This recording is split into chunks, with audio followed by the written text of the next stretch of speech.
Donc juste là la palette pour les States. Dernier contrôle avant le départ pour les États-Unis.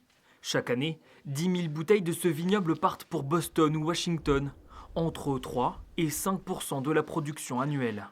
Ça va partir soit à la fin de la semaine, soit la semaine prochaine. À Manhattan, on a un caviste, je ne sais pas si on l'a toujours, mais enfin, on avait à Times Square.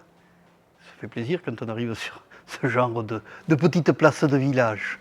Une marchandise déjà taxée de 15% depuis 2025 sur volonté de Donald Trump. Mais les droits de douane pourraient bien exploser. Le président américain menace désormais. J'imposerai 200% sur les vins et champagne. Conséquence d'une relation qui se tend entre Paris et Washington. Les viticulteurs aveyronnais ne cachent pas leur inquiétude.